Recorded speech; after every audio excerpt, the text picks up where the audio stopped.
एक बगीचा था। उस बगीचे में एक व्यक्ति उस बगीचे की रखवाली करता था, जो कि उस बगीचे का मालिक था। वहां बढ़िया बढ़िया फलों के वृक्ष लगे थे, फल भी लगे थे, हरी हरी घास भी लगी थी। अचानक एक चरवाहे की गाय उसके बगीचे में घुस गई। अब जब गाय बगीचे में गई तो वहां हरी हरी घास गाय खाने लगी। बगीचे का मालिक भी वहीं था। उसकी नजर पड़ी कि गाय बगीचे में घुस आई बाड़ी तोड़कर, तो उस बगीचे के मालिक ने गाय के पीछे इतने जोर का डंडा मारा उसके रीढ़ की हड्डी पर कि वो गाय डंडा पड़ते ही मर गई। अब समझिएगा, जब गाय मरी तो वहां पर ब्रह्म हत्या प्रकट हो गई, गौ हत्या प्रकट हो गई। तो गौ हत्या को देखकर वह बगीचे का मालिक बोला, तुम कौन हो? उसने कहा, मैं गौ हत्या हूं, तुमने गाय को मारा, अब मैं तुम्हें आऊंगी तुम्हारे ऊपर। तुमने पाप कर दिया, गाय को मार डाला तुमने। तो वो बगीचे का मालिक बड़ा चतुर था। उसने कहा कि गाय को हमने थोड़ी मारा है। तो गौ हत्या ने कहा, मारा किसने? बोला, मारा है इन हाथों ने। यदि हाथ ना उठते कैसे मरती गाय? तो जिम्मेदार ये हाथ हैं। तो हाथों के देवता कौन? इंद्र।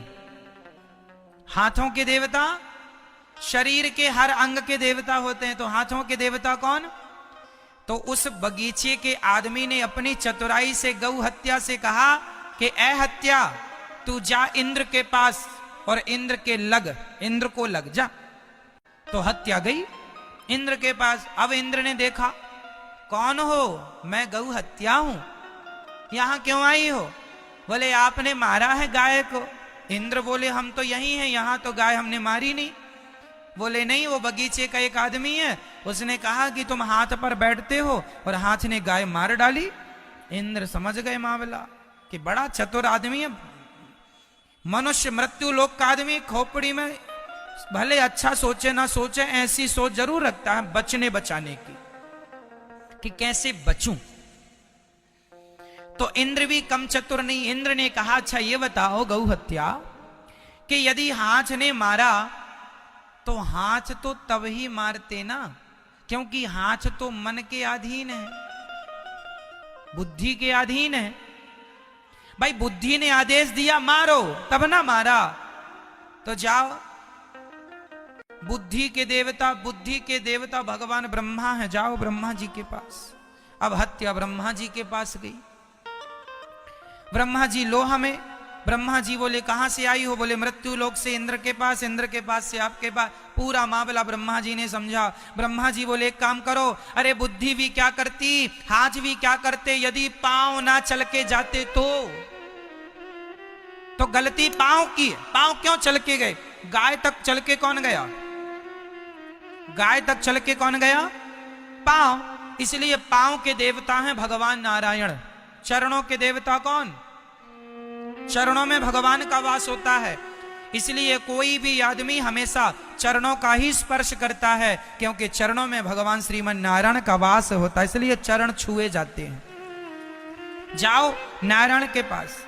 अब गौ हत्या गई। भगवान नारायण लेटे थे क्षीर सागर में, माता भगवती लक्ष्मी जी चरण दबा रही थी। आ गई हत्या। भगवान बोले, कहो कौन हो? हम गौ हत्या है।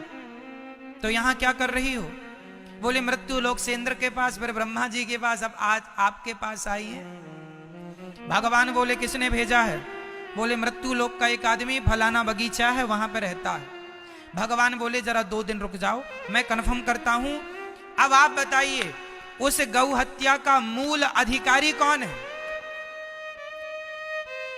वो व्यक्ति, बगीचे का मालिक, या इंद्र, या ब्रह्मा, या भगवान नारायण? बताइए कौन? भगवान बोले, चलो मैं निर्णय लेता हूं। तो भगवान ने एक चरवाहे का रूप बनाया, भगवान ने चरवाहे का रूप बनाया और भगवान ने गाय ली और फिर भगवान गाय चराने चले गए उसी के बगीचे के बगल में। और फिर भगवान की कृपा से वो गाय बगीचे में घुस गई और वो बगीचे का मालिक फिर आया। और जब आया तो उसने गाय को फिर लाठी से मारना चाहा, तो भगवान ने रोका, भैया भैया हमारी गाय धोखे से घुसाई, जरा माफ करो माफ करो। तो भगवान ने पूछा, क्यों, ये बगीचा किसका है? बोला मेरा है, मेरा। बोले ये डंडा किसका है? मेरा है, मेरा। ये हाथ किसका है? मेरा हाथ, मेरा। देख रहे हो पावर, मेरा हाथ। ये पांव किसके हैं? मेरे पांव, मेरा पांव। ये जो बुद्धि है तेरी, ये किसकी? मेरी बुद्धि है, मैं बड़ा आदमी हूं यहां बगीचे का। भगवान बोले, पागल, जब बगीचा तेरा, हाथ तेरा, पांव तेरा, तो हत्या भी तेरी ही हुई। ये ब्रह्म हत्या अपनी रख, चल यहां से। ये जो ब्रह्म हत्या तूने की है, तो वो गौ हत्या जो तूने की है, उस गौ हत्या का अधिकारी, उस पाप का अधिकारी भी तू, चल पाप भोग। होशियार बन रहा है।